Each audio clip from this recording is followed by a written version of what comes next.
আসসালামু আলাইকুম রহমতুল্লাহ বারাকাতু। সম্মানিত দর্শক শ্রোতা, আমার চ্যানেলটাকে আপনারা লাইক দিন, সাবস্ক্রাইব করুন এবং শেয়ার করুন এবং কমেন্ট করুন। আমি তো আপনারা জানেন যে আমি পবিত্র কোরআন একবার অর্থ সহকারে 30 পারা পর্যন্ত আমি আমার এই চ্যানেলে আমি ছাড়বো। আমার তৌফিক ইল্লা বিল্লাহ, তারই ধারাবাহিকতা আমি 112 নম্বর আয়াত পর্যন্ত শেষ করেছি এবং এখন আজকে 113 নম্বর আয়াত থেকে শুরু করব। ওমা তৌফিকি ইল্লা বিল্লাহ। আউযু বিল্লাহি মিনাশ শাইতানির রাজিম।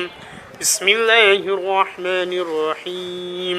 وقالت اليهود ليست النصارى على شيء وقالت النصارى ليست اليهود على شيء وهم يتلون الكتاب كذلك قال الذين لا يعلمون مثل قولهم فالله يحكم بينهم يوم القيامة فيما كانوا فيه يختلفون।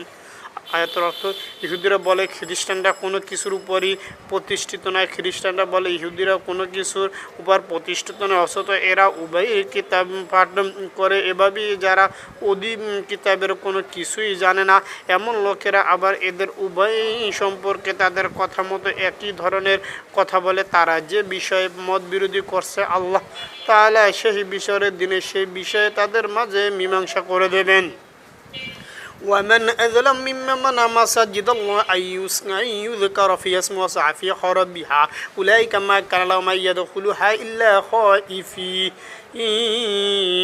لهم في الدنيا خزي ولهم في الآخرة عذاب عظيم। অর্থ, তার চেয়ে বড় জালেম আর কে আছে যে ব্যক্তি আল্লাহর ঘর মসজিদ তার নাম স্মরণ করতে বাধা দেয় এবং তার ধ্বংস সাধনে সচেষ্ট হয়।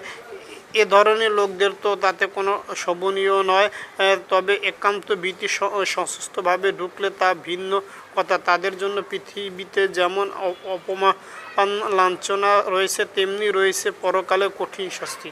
আল্লাহ তাআলা আমাদের এই দুইটা আয়াতের উপর আমল করার তৌফিক দান করুন। আমার তৌফিক ইল্লা বিল্লাহ। এবং সম্মানিত দর্শক শ্রোতা, আমি আপনাদেরকে আবার বলছি, ঈদুল আজহার সবাইকে অগ্নি শুভেচ্ছা জানাচ্ছি, ঈদ মোবারক। এবং আমার এই চ্যানেলটা আপনারা সাবস্ক্রাইব করুন, লাইক করুন এবং কমেন্ট করুন এবং শেয়ার করুন। আসসালামু আলাইকুম রহমতুল্লাহি ওয়া বারাকাতুহু।